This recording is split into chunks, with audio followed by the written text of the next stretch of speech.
says it's time for Georgio celebrity check.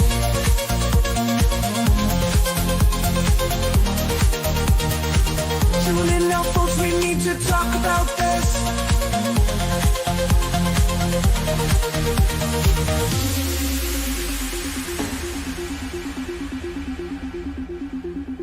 Tune in now, folks, we need to talk about this. Tune in now, folks, we need to talk about this. Georgio says it's time for Georgio celebrity check.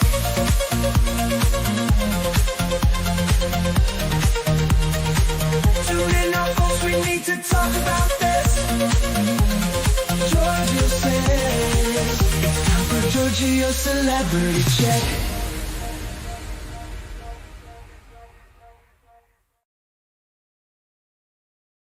All right, everyone. Oh boy. What day is it? It's Thursday, January 30th. All right. My eyes are burning. I've been bawling my eyes out watching the Salt Lake City Part 2 reunion. I lost my ish, okay? I'm still recovering. My eyes are like burning still from crying so much. Anyways, we have jam-packed show today because I am obviously going to recap Salt Lake City's reunion Part 2. And then we're going to dive into some updates because Lady Colin Campbell has called Blake Lively out. And yeah, we need to talk about that. And Real Housewives of Atlanta, they dropped the trailer for season 16. And I don't know. So yeah, we're going to talk about all those things. But yeah, let's not waste any time and let's jump right on in.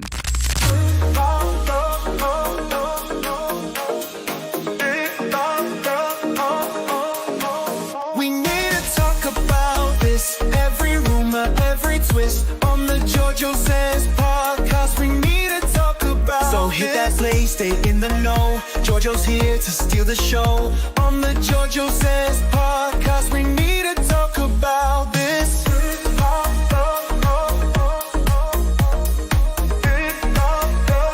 We need to talk about this.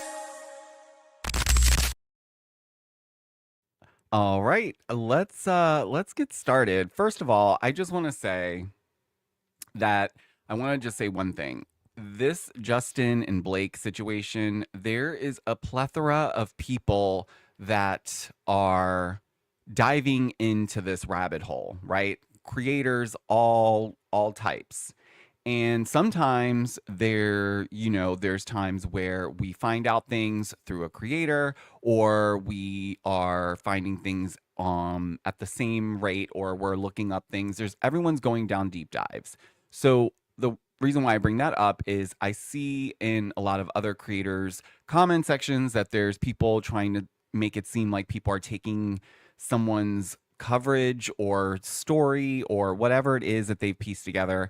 And I just want to say that there's a plethora of people covering the Justin and Blake situation, not only on TikTok, but on YouTube. There is YouTube lawyers that cover everything about the story as it's playing out. Everyone's obviously invested in this, and every day there's new development. So I would just like to say, let's make sure we're not calling people out unnecessarily. No one's stealing people's content. No one's trying to not give credit, at least from where I'm sitting and the people that I know that are covering it. And predominantly that's Zach and Danny Gossip.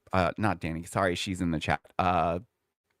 Daily Dose of Donna, sorry. Daily Dose of Donna and Zach Peter from No Filter have been extensively covering this, and as well, I said her name yesterday, but Bohemian Diva on TikTok, she's been covering this quite literally before, I think, she was leading into it. So just wanted to say that. Let's take a breath. I know there's a lot going on as well. So, but this is a story that's not going away.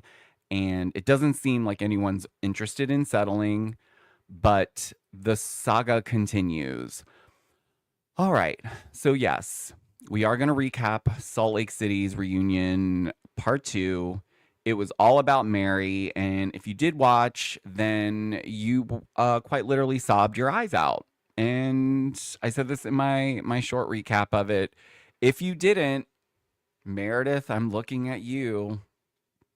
Now, look, I will be fair. I know I'm taking jabs at her. I, to be fair, it could have just been editing, but I still feel like her eyes didn't look red, like they didn't look puffy. Like everyone pretty much was crying or sobbing. And it was crazy that they pan over to her every time and she's just kind of just. So I don't know. Could be editing. Who knows? We also, like I said, we got the trailer for Real Housewives of Atlanta. Aside from the new editing format, it's a little, I don't know, it's different. It doesn't feel like, it didn't feel like I thought it would feel, quite honestly. And I'm not saying that it's not going to be good, but to be fair, it did seem like we didn't really get all too much. And it does seem that we're going to see Kenya, at least for the parts that she filmed. What else is going on? I think that's it. I want to get into this lady Colin Campbell situation because this was wild to me. Last night on X, it was just like this I don't want to say it was an essay, but for X, it was an essay, right? So, and I will go through it, but it was just, it was really like, wow, like, because she's retiring, right? And if you don't know who Lady Colin Campbell is, she's she's a famous author, but she's also had books around the British royal family, and more specifically, she's had a lot to say around the Meghan Markle, Prince Harry of it all. So I guess on her way out, she felt like she needed to drop a note. So that was, that was wild. Anyways, let's see who's in the chat. First of all, let's give a shout out to our channel moderator, my partner, Jeff. Thank you so much. If you guys are with me live, please hit that like button. Hopefully you're subscribed. And if you're not, get subscribed. I'm live here on YouTube Monday through Friday, 4 p.m. Eastern Standard Time. But don't worry if you can't join me live. You can watch the replay on my channel, and you can listen to the audio on my podcast. And that streams everywhere you listen to your podcasts. All right. Hello. Yes, I called you out when I was thinking of Daily Dose of Donna. But hi, Danny Gossip Girl. Thank you for being here. And yes, thank you so much. Thank you. Mimi, hello. She says it reminds me of how Miami is filmed. It does kind of look, to me, it kind of felt more like a mix of Miami splashed with Dubai editing, especially with these new interviews where they're doing like a full, like, where they look like they're sitting in a room, but they're not.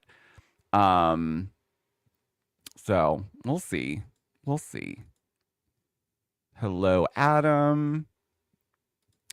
All right. So yes, let's see. Where do I begin? I don't know. You know what? Let's talk about Salt Lake City, and then we'll discuss Lady Colin Campbell. Yeah, I think that's the best approach. So It's time for Georgio's Real Housewives episode recap. We need to talk about this. Let's get into this episode recap.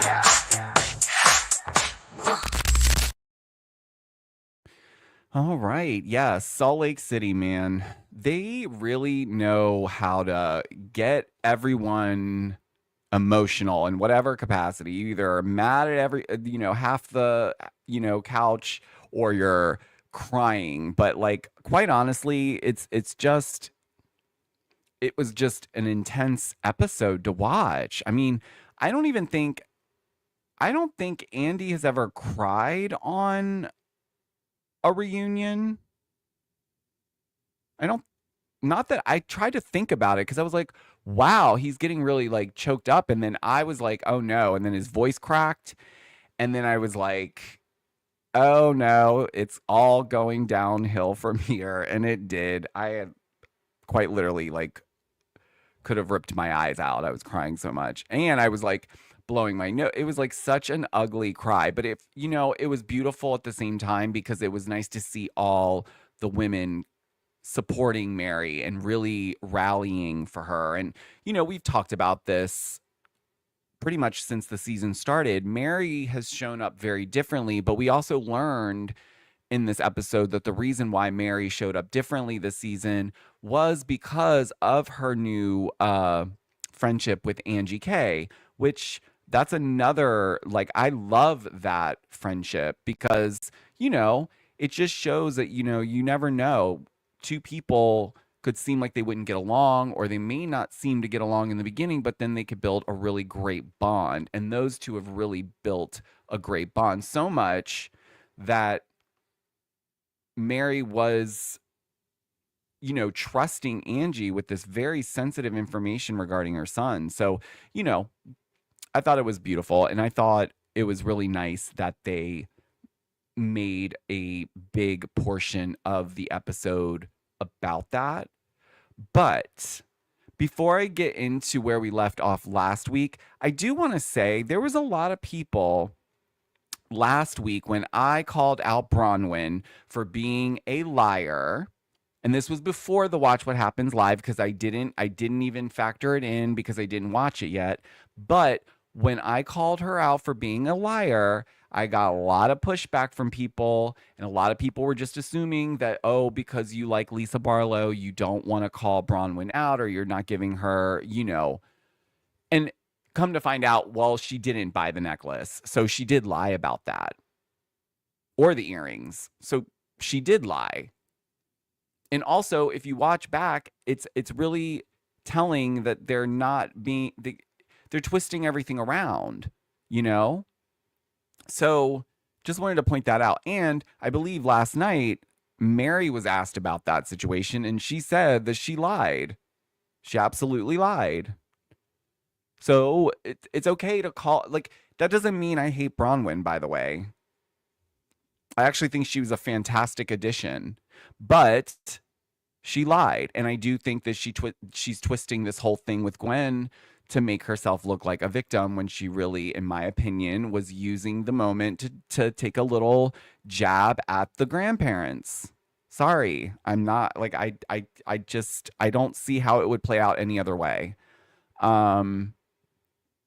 But so we basically get back into the swing of it. Now the guys are there on the stage, and Todd, Father Todd, as I've called him, I don't think he fully understood what was actually going on. I don't think he really understood the content. I don't think it was clear he didn't watch the episode where Bronwyn is on the boat telling the women about this, what she called an emotional affair. But then we find out, oh, Todd didn't even watch the episode, so he doesn't want to watch it probably.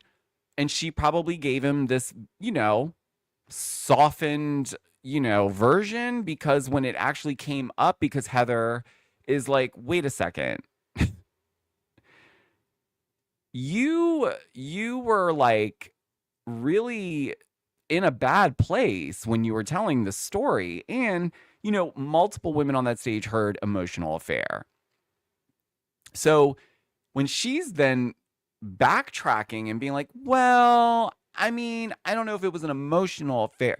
Well, no, but that's what you said it was. And then when they said that, when the question came up around Gwen being the one to find out, whatever the situation was, because clearly there was something that happened, because Todd's reaction was clear that he was like, well, wait, what? Like, how much did you say kind of look, And so it felt like he didn't really know what was going on, But nonetheless, it was also this moment of, now there's an issue that I can see going forward where it's like Bronwyn's, you hear her when they break that, she's telling her husband, like, why did Seth, push back and tell you to watch your tone? Like, basically trying to say, like, why is he starting stuff with you? And essentially, look, he, I can see him being stern. We've seen him be that way, obviously.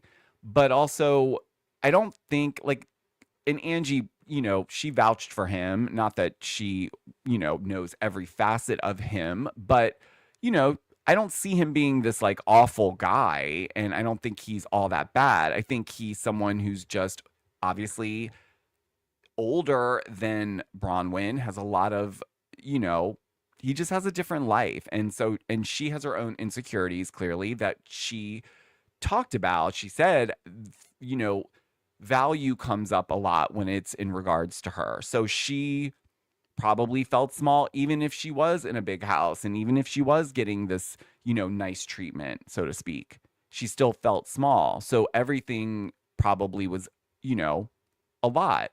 But I don't think that gives her the right to then come on and then pretend like Lisa Barlow is the enemy and the bad friend for bringing things to camera that she already talked about on camera. So it's mind-blowing that they're trying to do that.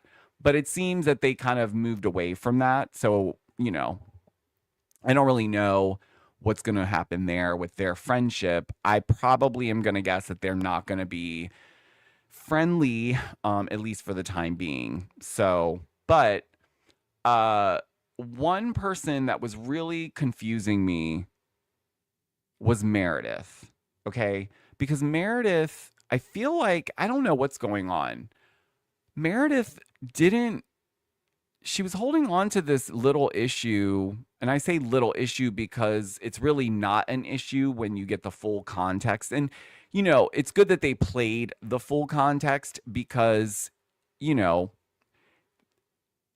and Seth have been dealing with a lot of, talk, and there's been a lot of things said about Seth specifically.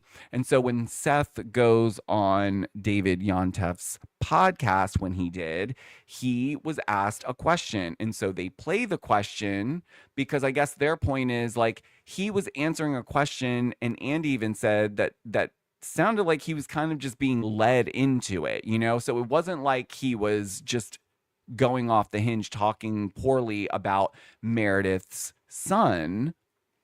He was just answering a question that was very much kind of, there wasn't many ways you could have gotten out of answering that any differently. But she was holding on to it the entire season.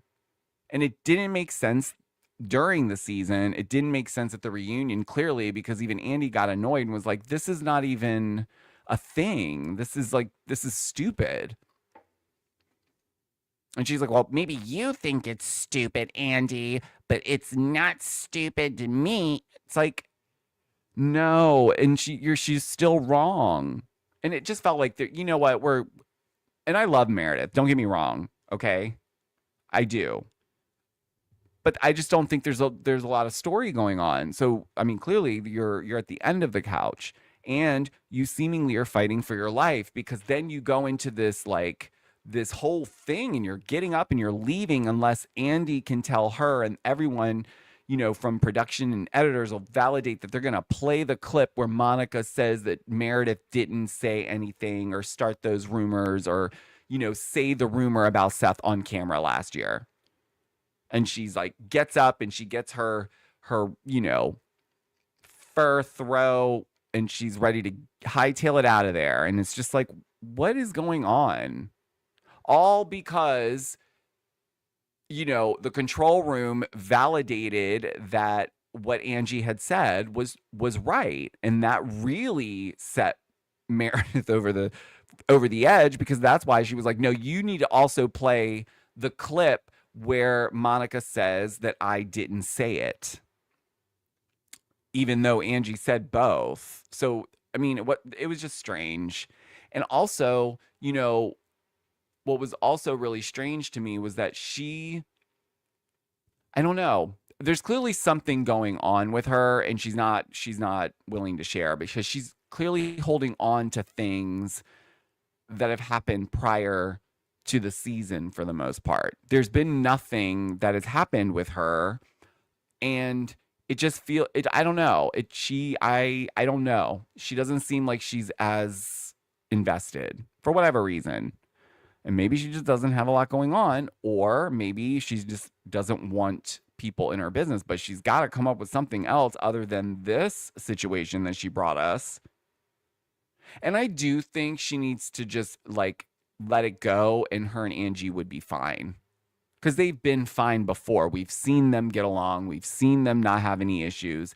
And it's like, again, you come in and you bring this back up. It's wild. And really Seth is the one that's the real victim here in all this because it's being said about him. And Angie even said her daughter got trolled on her horse riding page. So it's just like the whole thing just has gone way too long, way too far. Like it should have this should never have been brought back up, honestly.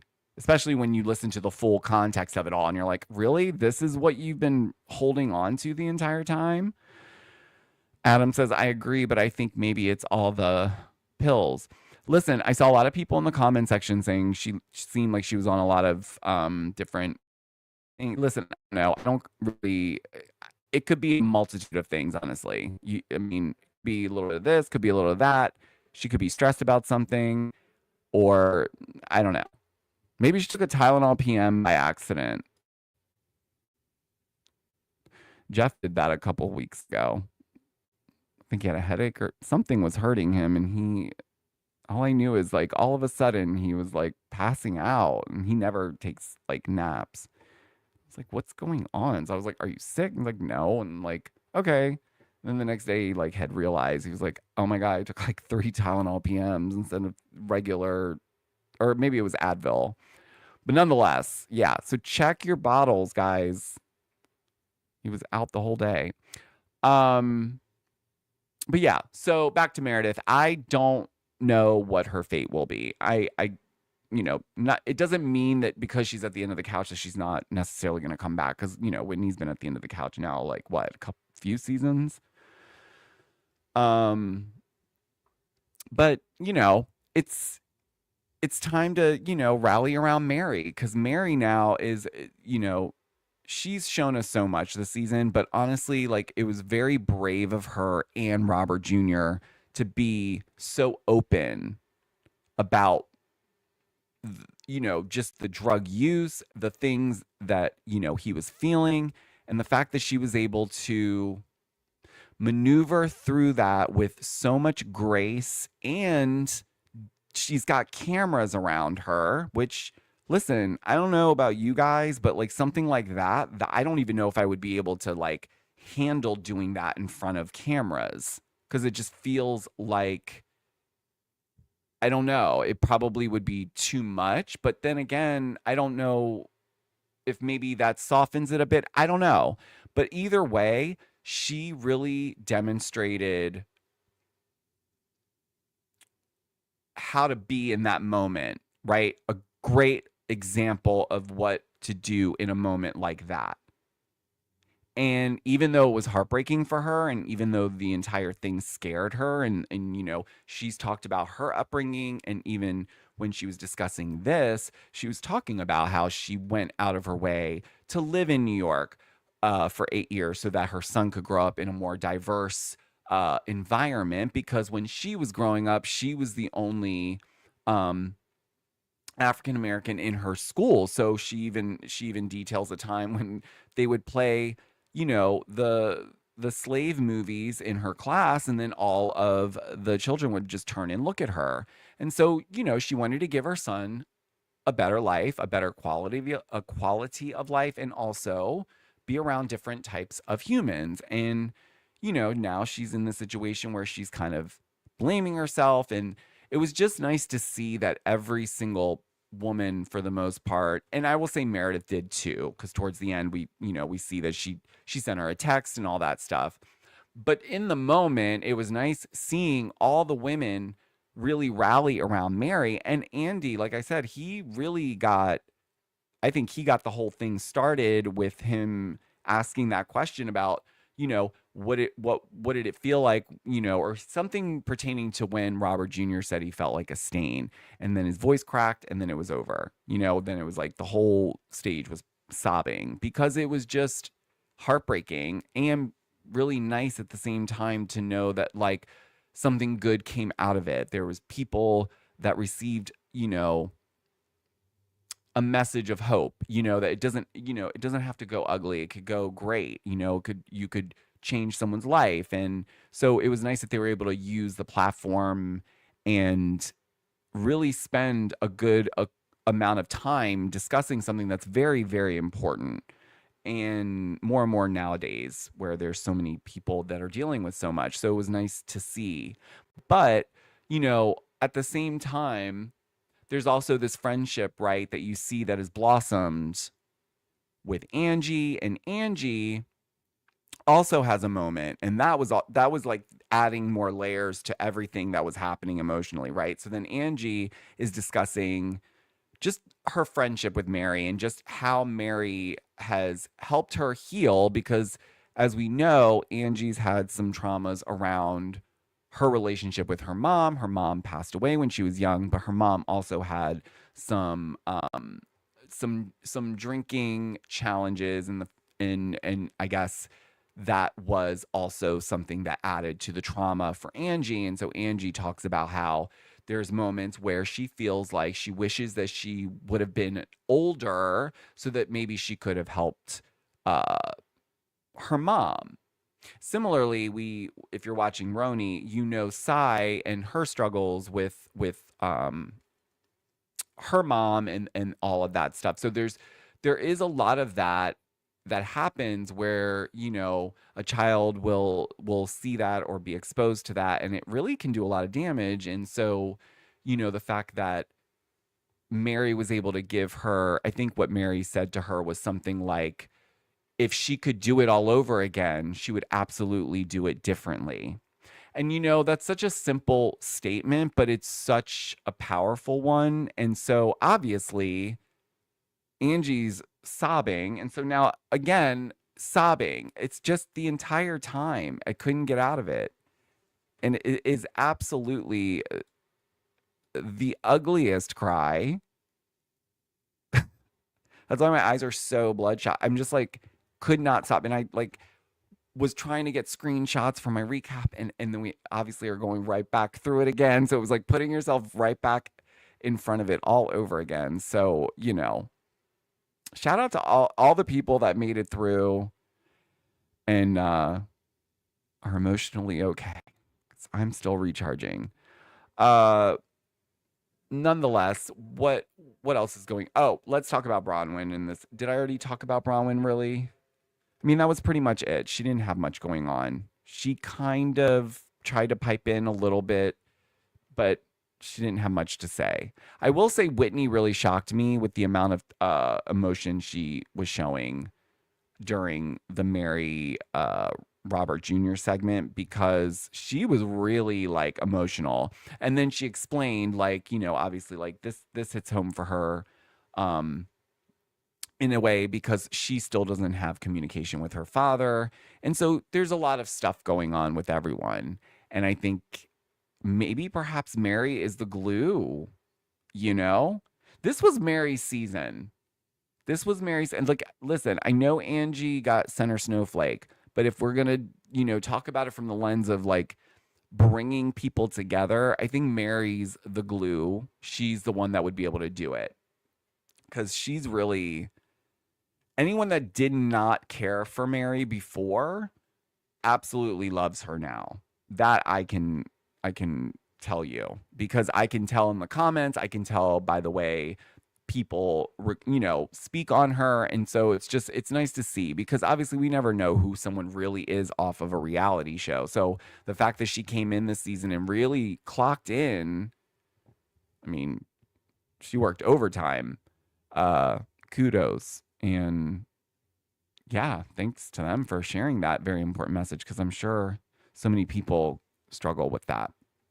Um, what else was going? Oh, well, yes, Mary had a moment with Meredith because Andy brought it up because it was getting a little awkward. Meredith was very much kind of not reacting much, it seemed, to anything that was happening with Mary. But I think in, looking at it, she probably feels hurt that Mary didn't share that with her. But quite honestly, it sounded like from Mary's point of view that they don't have that type of friendship. They're friends and Mary loves Meredith, but she's maybe not that type of friend. Like maybe Meredith serves as a friend in different areas of life. And, sometimes it's just like that. But you could sense perhaps maybe it's not that maybe Meredith is jealous of the friendship with Angie. Maybe she is. I don't know. But she might feel some type of way about the fact that, she didn't even know about this. And, here it is as a major storyline for Mary. And, to be honest, Meredith did say some things, and I'm glad Mary kind of was calling it out. Like, Meredith said that she used her, and it's like, how did she use you? I think I even said that during the recap of that episode when she said, I'm like, how did she use Meredith? And I guess Meredith's point is like, look, I'm with you when a lot of people on the cast weren't getting along or not to you. In my mind, she was speaking on the fact that it's like, oh, well, you wouldn't maybe be on the show if I wasn't still communicating with you or talking to you or was friends with you. But that's not the case. Mary, she didn't care. She didn't even show up to a reunion. She was able to come back. I don't think she needed Meredith for that. And I think Meredith, owned up to that part. Like that wasn't true. And then they hugged it out and, I think they'll be on the positive, but it does lead us into next season. I do see a storyline regarding this, though. I totally see it because I think they have some things they're going to probably need to work on now based on this episode, at least. Because, like I said, it could have been editing, but she didn't cry not once. Not a swollen eye, not red eyes, nothing. By the way, she looked beautiful, but like she was giving like a Twilight, like she belongs with the Cullens, Doesn't she? She was giving me that vibe. It was something about her makeup, the hair, it was also the lighting. She looked a little paler. It was very much giving Cullens. If you're a Twilight fan, you know what I'm talking about.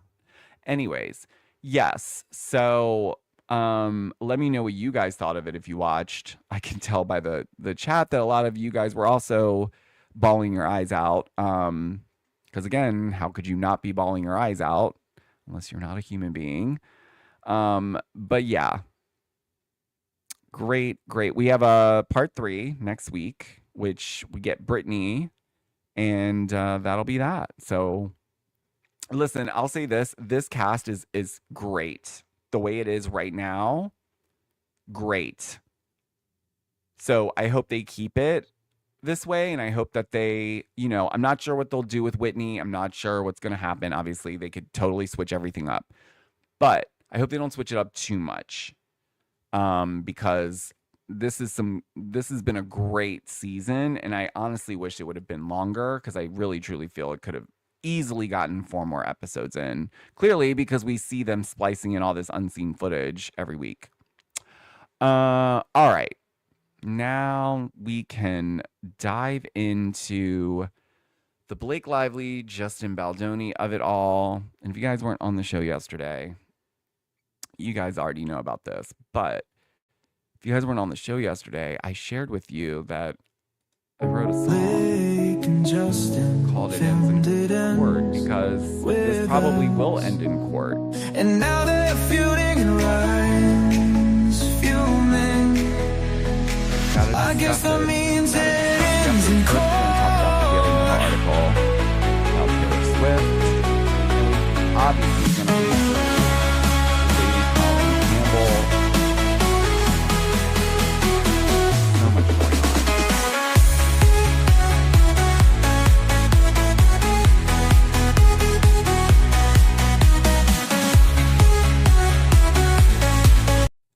So, yes, anyways, let's get into this because I don't know if you guys saw this this morning, but Daily Mail dropped this article. First of all, when you type in just for today, there were so many different articles from Daily Mail that were like about Taylor Swift, and it was just this one that was like sandwiched in there. But it says Taylor Swift taking a step back from Blake Lively as dramatic legal battle with Justin Baldoni threatens their decade-long friendship.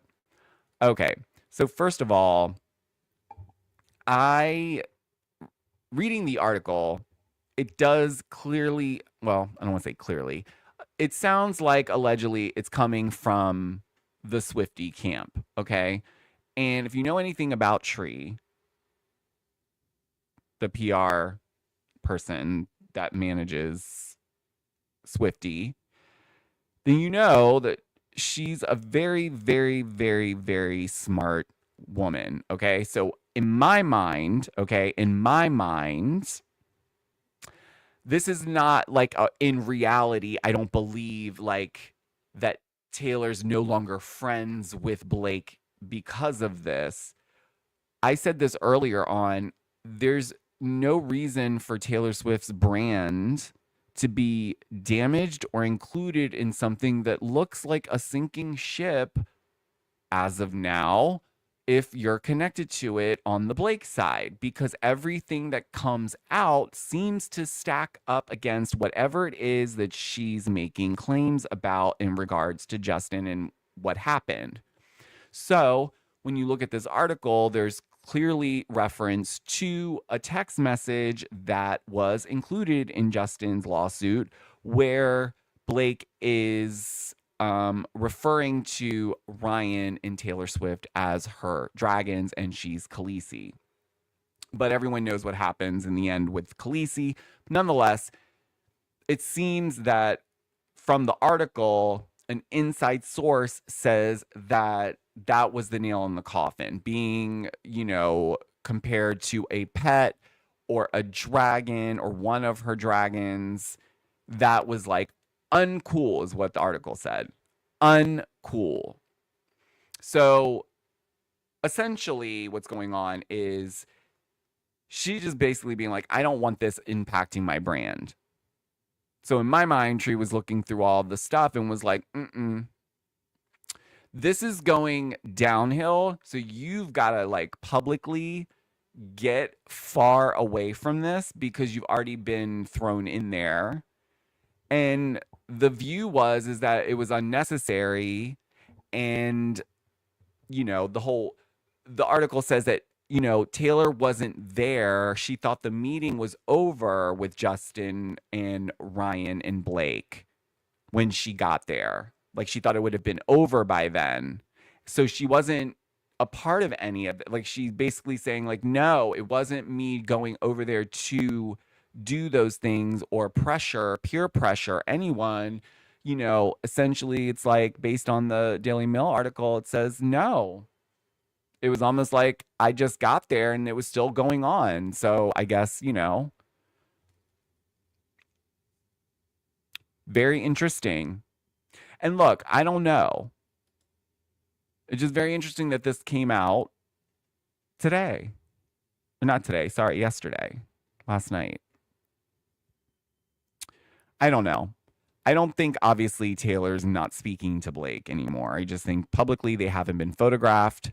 They have not, obviously done. I think the last time they were on a double date situation where they were photographed was like sometime back in October, the end of October, which, leads me back to this metadata that I talked about yesterday, because the date here is the end of October.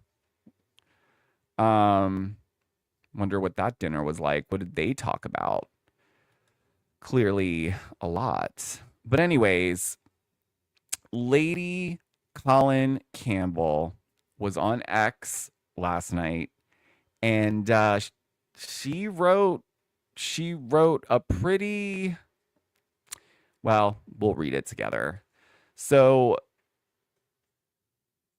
if you don't know who Lady Colin Campbell is. She's a famous author. She does commentary on the British royal family. More importantly, she's done a lot of commentary around Meghan Markle and Prince Harry, but she is retiring. So I'm, I guess she's like, well, if I'm going to retire, I'm going to say whatever the heck I want to say about this case. And boy, oh boy, did she not only say what she felt and seems to really believe, she tagged every single person involved in the situation that she could to ensure that they also all saw how she felt about the whole thing. So she says, I am sandwiching this post in before retiring, having had a particularly long day in what has been and will continue to be an excessively busy week for me. But I cannot resist imparting this. There is incontrovertible written proof from earlier last year that Blake Lively tagged, threatened Sony Pictures, if memory serves me correctly, it's that company, that she would accuse Justin Baldoni of sexual harassment via the New York Times unless they reversed their refusal to use her cut of the movie instead of his. Okay, so notice here she's tagged Blake Lively, tagged Sony Pictures, tagged Justin Baldoni, and then tagged New York Times. And then she says, there is incontrovertible written proof from earlier last year. Now, how the heck does she know about that? And where would she have seen that?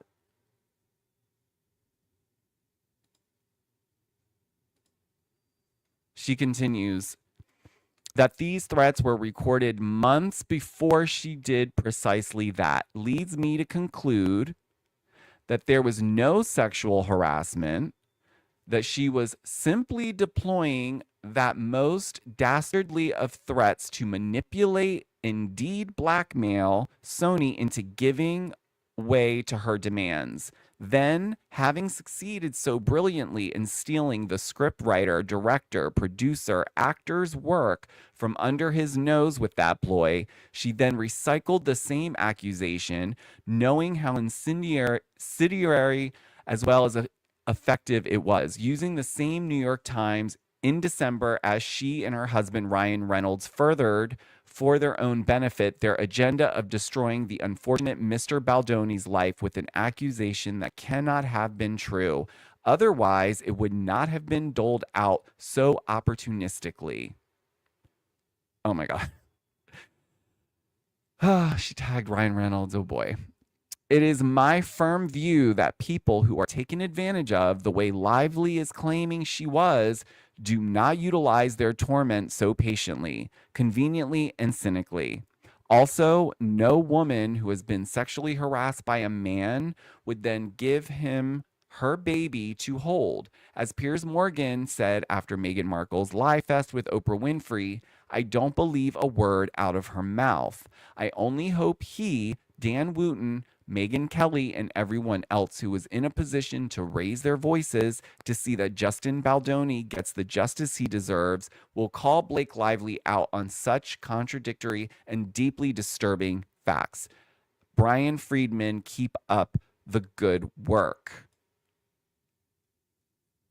That was a lot, I know, but she also said a lot, and yes, it is very much giving popcorn and mic drop. Okay? Absolutely. Like, she was like, I don't give a F. I'm going to say it all. I'm going to tag you all. I'm not going to talk smack behind your back on X. I want you to see it. Blake, Sony, Justin, Ryan, Brian Friedman, Megyn Kelly, Piers Morgan. She should have tagged Colleen Hoover. And there's a lot of people also discussing that there's you know, I think there was a soundbite going around of an interview that Blake and Colleen did during the press junket, and there was something brought up around the sequel, or if Blake would be interested in working with Hoover on the sequel, and she said something to the regards of like, essentially, if Colleen gets her rights, then I'll follow her anywhere. But we know Justin bought those rights, so it was just a strange comment. But people now brought up the fact that perhaps maybe the strategy has always been to do this because of this morality clause that perhaps is attached to the purchase of the rights, where if there is something like a sexual harassment that is comes to pass, then that would mean that she'd be able to get her rights back and then sell them to whoever she wanted. But that's not been proven. But there's been a lot of conversation around that. Look, the bottom line is, I know we're not at a place where we can say this is in fact what happened, this is the truth, this is not the truth. All we know is that things, the way that they're being stacked, they don't look good for Blake or Ryan, because it's just not adding up.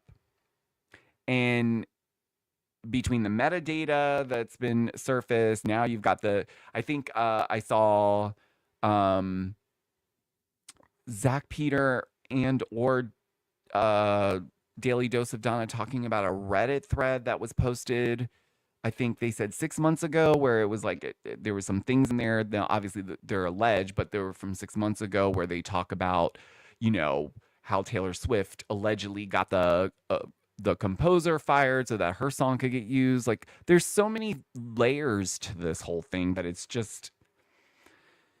crazy. It's crazy. But this lady Colin Campbell, I think she definitely had a mic drop moment, but this is definitely going to make a splash for sure. And I'd be interested to see what comes out of that, because she said something about written proof. I just wonder where she would have gotten that from. I'm just trying to see where she would have come in wise, because based on where she sits, it's like, well, not to say that she doesn't know a lot of people from where she sits as well. So I don't know, you guys. You'll have to let me know what you think about that, because that is some interesting information. You know what else is really interesting, though? And we'll lead out with this, is Real Housewives of Orange County season 19 is on its way, right? We're getting filming going. We're doing the damn thing. Season 19, here we come. But I was thinking to myself a few days ago, wouldn't it be really funny if, like, since they brought Alexis back last season, if like this season, since they, basically kicked Alexis to the curb, wouldn't it be funny if they just went ahead and just had Gretchen come back? But I was like, no, that would be too wild, because also, Gretchen hasn't been on since season 8, so it's been 11 seasons. Well, my friends, looky here. She is, in fact, joining season 19 as a friend of, okay? Now, a lot of people were obviously discussing the Tamra of it all and saying, oh, well, this is payback for last season. I don't think Tamra's bothered. I think she's ready. Like, clearly whatever's going to happen is going to happen. But she did make this post on Instagram, seemingly acknowledging it, where she wrote, I guess it's time to dust off those friendship bracelets. My bestie's back. Winky emoji, orange emoji, and then hashtag longest running housewife, hashtag 15 seasons. So, I don't know. I do think it's interesting, though, because clearly if there's any road to mending anything, it's not going to start here if she's hanging out with Jen, because we know how that went. Now with Shannon, this is a neutral point because the last time we left it off, they seemed like they were going in a positive direction. So we'll see. Things always twist and turn. I did see Heather Dubrow, though. She did post like a picture montage of her and Gretchen welcoming her. And then I saw right before I came on live that Gina posted some photos because a lot of people were calling out how they're going to get to see Gretchen without all the Facetune. So anyways, seems like Gretchen's having fun with it all. It'll be interesting to see how it goes. I'm sure it's going to be an amazing season, and I can't wait to watch. Real quick, I do want to point out the Atlanta trailer did come out today. I will say I don't know enough. I know there are new housewives, and I'm interested in getting to know them. We obviously know that Kenya is on for the first part of it, and then she's not on it, it seems, and then Phaedra comes in at the tail end, and then we also have Cynthia back as friend of. It seems like it's got a lot of great elements in terms of cast. All of the new women seem very interesting. The trailer just didn't have enough information, in my opinion. It did look good. It's updated. Clearly, the editors have really stepped it up. It's been a while, so I was expecting a refresh. I do love this cast photo. It does, I believe it premieres March 6th, if I'm not mistaken. But I'm just not wowed by the trailer, if I'm being honest. And I don't know why. Maybe because there was not a lot of, it didn't seem like there was a lot of storyline in the trailer. So, you know, that maybe there'll be more as it comes. I don't know. It'll be interesting. But anyways, let me know if you've seen the trailer and what your thoughts were. Are you excited? I mean, I'm going to watch, obviously, okay? But, yeah, I don't know. We'll have to see what happens. Maybe we'll be wrong and it'll be amazing and it's going to be like better than ever. And the trailer's just not doing it justice, because I will say that happened a few seasons back on Orange County. I made a post and then I no later had to put my foot in my mouth because I called out the trailer and basically was like, there's nothing going on. This was the trailer. This was all you got. And then sure enough, that was not all they got. And I ate my words. So I'm going to give this a shot, obviously. I'm very excited for the return of Phaedra and Portia. And, you know, it'll be good because we get to have Shamia as a full-time housewife. So it's going to be amazing, I'm sure. And hopefully we'll get some more context around what happened with Kenya, because that is featured in the trailer. So that was a juicy part. But other than that, it's kind of light. I don't know.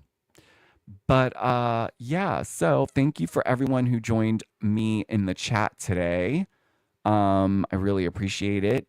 If you are watching the replay, please hit the like button and just don't forget to hit the notification bell, because I might jump on live sometimes outside of the 4:00 p.m. mark, and I don't want you to miss it. Or I might upload a video that's got some important information. I don't know. If you guys are listening to me on the podcast, if you could rate me 5 stars, I'd really appreciate it. It does help the podcast. And shout out to all the new subscribers. Welcome. And I think that's where I'll leave it for today, guys. Thank you again. And let me know down below what you think of everything we discussed. The reunion from Salt Lake City, Lady Colin Campbell, and then the Real Housewives of Atlanta. Oh, and what do you think about Gretchen coming back? I know I just asked a lot of questions, but I really want to know. So, you know, put them down below. All right, bye.